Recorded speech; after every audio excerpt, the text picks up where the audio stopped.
Hi guys! Welcome back to my channel. Ngayon ay dadalhin ko kayo sa isa sa pinaka-iconic at historical spots dito sa Luna, La Union.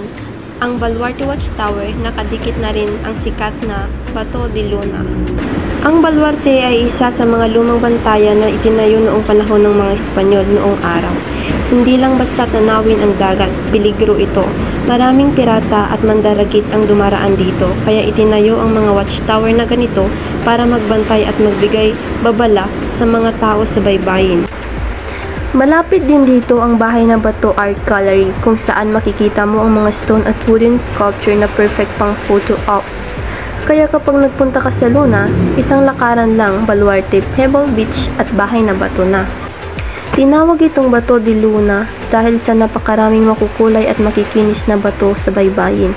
Natural itong nabuo dahil sa malakas na alon ng West Philippine Sea na paulit-ulit na gumugulong sa mga bato hanggang maging sobrang pino at makintab. Katabi ng beach ang bahay na bato, isang art house na ginawa ng Korean artist na si Mr. Bong Kim.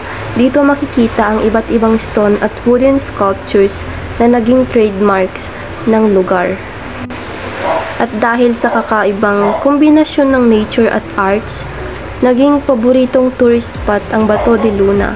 Dito makikita ang kultura, creativity at natural beauty ng Luna. Makikita nyo yung mga kakaibang disenyo, may mukha, may abstract shapes, at may mga malalaking art pieces na sobrang detailed. Sabi nga nila, bawat sculpture dito may mga kwento at bawat piraso ay galing sa natural na bato ng Luna. Kaya hindi lang ito beach spot, para na rin itong outdoor art gallery na perfect for photos at pang-appreciate ng creativity.